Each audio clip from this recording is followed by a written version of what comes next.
क्या आपने कभी सोचा है कि आपकी सफलता के पीछे कितने त्याग छिपे होते हैं? वो जो दिन रात मेहनत करता है, अपनी खुशियों का सौदा कर देता है ताकि आपका भविष्य रोशन हो, वो कोई और नहीं बल्कि आपका पिता होता है।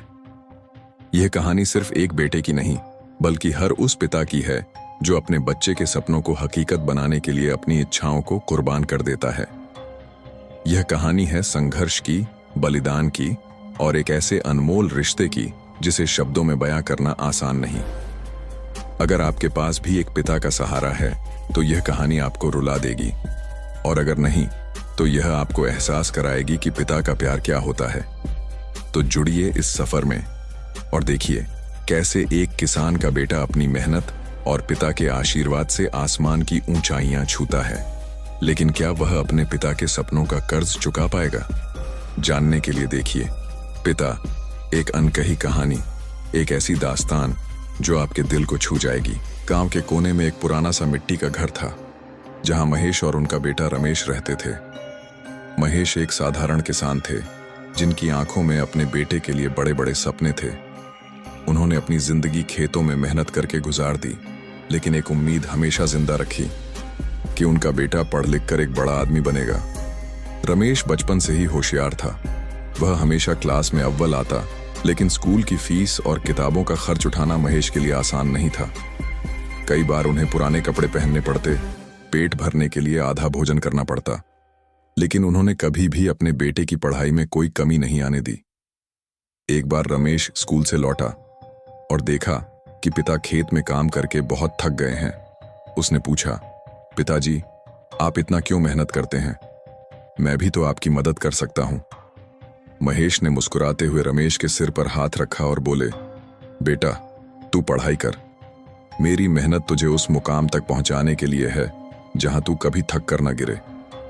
समय बीता और रमेश ने गांव की बोर्ड परीक्षा में टॉप किया। पूरे गांव में उसका नाम हो गया, लेकिन आगे की पढ़ाई शहर में करनी थी और वहां की फीस बहुत महंगी थी। जब यह खबर महेश को लगी तो उन्होंने बिना एक पल सोचे अपने खेत गिरवी रख दिए। जब रमेश ने यह सुना तो वह रो पड़ा और बोला, पिताजी, आप अपना सब कुछ क्यों दांव पर लगा रहे हैं? महेश ने रमेश को गले लगाते हुए कहा, बेटा, अगर एक पेड़ अपनी टहनियां गिराकर अपने फल को सुरक्षित रख सकता है तो मैं अपनी जमीन गिरवी क्यों नहीं रख सकता? रमेश पिता की यह बात सुनकर अंदर तक हिल गया।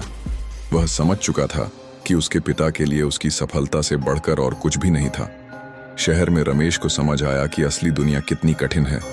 उसके दोस्त महंगे कपड़े पहनते, महंगी किताबें रखते, लेकिन उसके पास सिर्फ पिता की दी हुई एक घड़ी और ढेर सारी सीख थी। पढ़ाई कठिन थी और एक दिन जब वह पहली परीक्षा में फेल हुआ तो उसकी हिम्मत टूट गई। उसने पिता को फोन किया और रुंधे गले से बोला, पिताजी, शायद मैं इस लायक नहीं हूं। महेश की आवाज मजबूत थी, लेकिन उसके भीतर भावनाओं का तूफान था। उन्होंने कहा, बेटा, क्या तूने कभी किसी किसान को देखा है?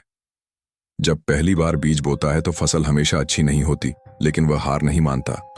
वह दोबारा कोशिश करता है जब तक कि सबसे अच्छी फसल ना उगाए। तू मेरी सबसे कीमती फसल है, हारना मत। रमेश की आंखों से आंसू छलक पड़े। उसने ठान लिया कि अब पीछे नहीं हटेगा। इसके बाद रमेश ने दिन रात मेहनत की। उसने अपनी हर विफलता से सीख ली और आखिरकार कॉलेज में टॉप किया। उसे स्कॉलरशिप मिली, जिससे पिता की चिंताओं का भार हल्का हुआ। कुछ सालों बाद रमेश को एक बड़ी कंपनी में नौकरी मिल गई। पहली सैलरी मिलते ही वह बिना देरी किए गांव पहुंचा। घर के बाहर पिता अभी भी खेत में काम कर रहे थे।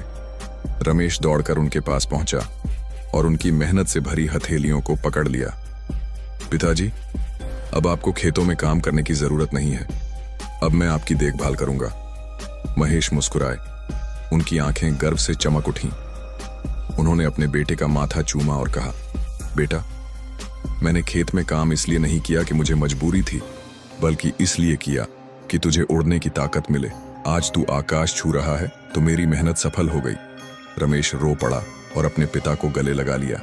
वह समझ गया कि असली शक्ति पैसे में नहीं, बल्कि पिता के बलिदान और प्रेम में होती है। एक पिता सिर्फ अपने बेटे का पालन पोषण ही नहीं करता, बल्कि उसे जीवन जीने की सही राह भी दिखाता है।